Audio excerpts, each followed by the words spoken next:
Today, we are building the abandoned Stockyards. It's said this was a once thriving hub in Strangetown until the crash. Find out more about the lore, the drama, and the questionable deaths that had to take place for this build to work. Let's get started. Hello, most awesome Sims 2 fans. Welcome to the channel. I'm Tipsy Mommy Shark. Today's build is inspired by those old, dusty Route 66 stops, the kind of places where you're not sure if you should be taking pictures or running. Let's talk about what actually sparked this build and how it fits into my Strangetown lore. Please take a moment to like and subscribe, because every bit of support helps this channel grow faster than the suspicious number of graves hidden all over this property. Whenever I work on Strangetown, I dig deeper into the history of old Route 66. While looking through some photos, I happened to stumble across working stockyards. I started thinking, what if Strangetown wasn't always a desert? The idea began to grow, and I thought of the old bovine farm, how nervous subjects, quirky tourist trap. For those of you new to my channel, I'll put a link in the description down below so you can catch up on that crazy story. Maybe before the alien ship crashed, this land was green and open, true cattle country. The railroad would have stopped here, loading livestock into a small but lively station, which I'm building here. A modest town would have grown all around it, feeding off the rhythm of the trains, ranching, and rural, life. Then everything changed. The ground dried up, perhaps because of that alien ship crash. The train stopped coming, the station would have been abandoned, and the stockyards left to rot, and the town slowly faded into a dusty memory. What do you think? This space is not my typical community lot. It is the kind of place that maybe a tourist would go, a ghost hunter, a reckless teen trying to prove they don't believe in ghosts and will spend the night. Normally, when I build something in The Sims 2, it needs to serve a gameplay purpose. I need my Sims to do something, or my brain immediately starts to question why I spent 6 hours placing clutter objects or a crooked fence that nobody notices except me. Restaurants would give my Sims somewhere to eat, a shop somewhere to buy things, apartments bring new family and drama. If it doesn't add Sim gameplay, why am I building it? Strangetown has been completely different for me.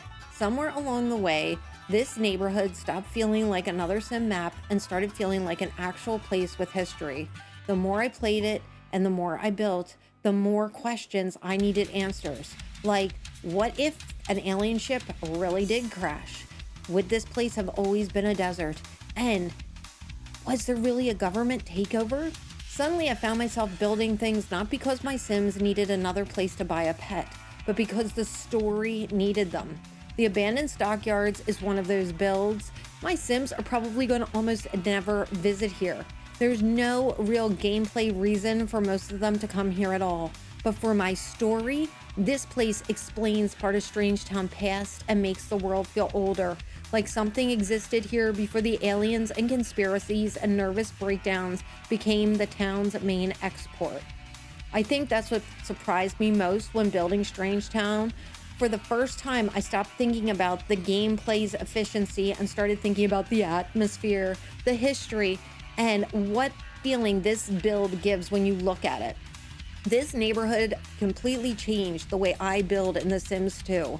Instead of just creating lots for my Sims to use, I've started creating places that make the world itself feel alive and continue the lore. This build actually came together over the course of several weeks.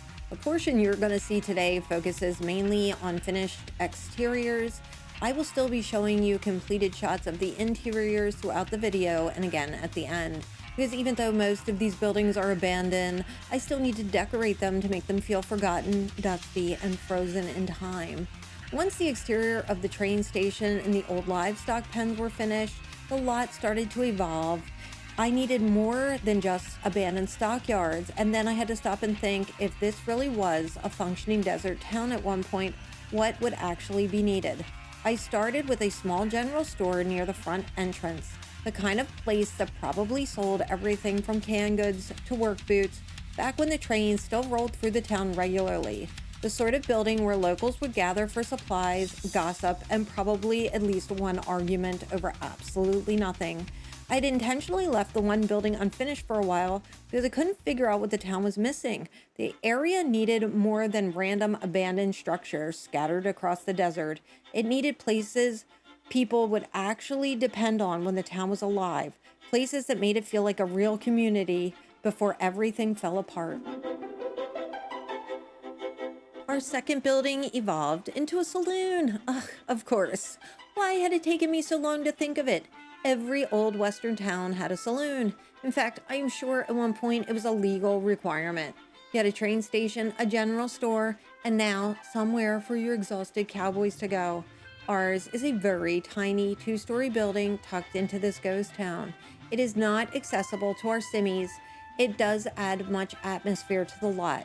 I wanted it to give the illusion that this place used to be lively. Inside, it's lightly decorated and abandoned like the rest of the building. Clutter, signs of life that was left behind years ago. That feels like if you open the door, the air itself would smell like old wood and tobacco, and maybe you'd even hear ghostly sounds of piano music. Let me know in the comments down below what you think of the whole story direction for Strangetown. Do you think I've officially crossed the line of being way too tipsy theatrical? I think I may have gone too far to stop now. The final building I decided on was the old doc's office.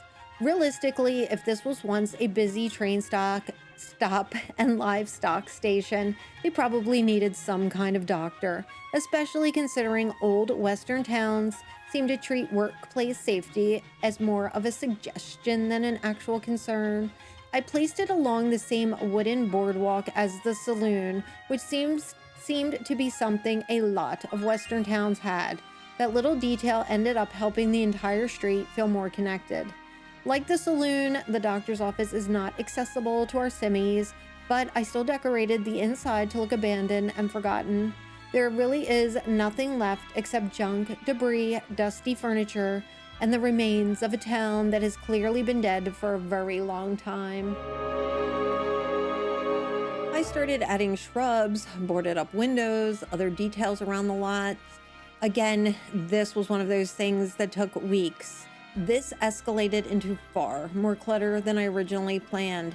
This lot ended up serving a much bigger purpose. There was a story already developing in my version of Strangetown. Throughout my videos, I have been hinting that several soldiers from the military base have gone mysteriously missing. The town itself started adopting and raising the children they left behind. This has become one of the darker ongoing storylines in my neighborhood. I decided the abandoned stockyards would be where those missing Sims are buried. Hidden throughout this lot are the graves belonging to the soldiers who disappeared, turning the entire area into an extremely haunted community lot.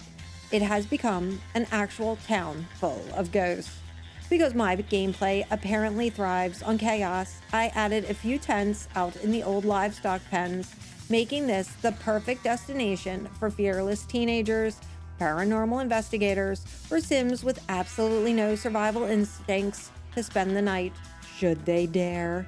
By the time I finished decorating and taking screenshots, I realized I had accidentally started making this lot functional after all. I added 2 outhouses for bathroom and a grill area for ghost hunters who needed somewhere to make a hot dog at 2 a.m. while being terrorized by malevolent spirits. Despite all of my talk about building purely for storytelling, well, I'm a liar. In the end, I guess a little gameplay functionality still snuck its way in. This lot is placed up in that little circle near the Specter house in Strangetown, which has slowly turned into my version of the town hall for the neighborhood. It also sits near our old Bovine farm and hotel, so the whole area is starting to feel connected. Strangetown has its own little history slowly unfolding lot by lot. The placement worked especially well because I needed room to add the train hood decoration, which helps sell the feeling that the trains have once stopped here regularly before this little town area was abandoned to the desert. What started out as a simple build project has somehow turned into a giant interconnected story full of aliens, ghost towns, missing soldiers, haunted stockyards, and probably several severe zoning violations. You can download this lot along with all the terrifying custom content absolutely free on my Patreon page, no membership required. The link will be in the description down below. Unfortunately, it will not come with any of my ghostly missing Sims included. You'll have to add your own haunting backstory and questionable paranormal activity once you place the lot into your game. I believe in supporting local hauntings. Let me know down in the comments if you can think of any other locations or buildings I should add to our Strangetown next. At this point, the lore has completely taken over my brain. I am open to enabling any more bad decisions. Please take a moment to like and subscribe. It helps support the channel and lets me know I should continue creating ghosts and torturing innocent Sims. Thank you for watching. Happy simming and bye-bye.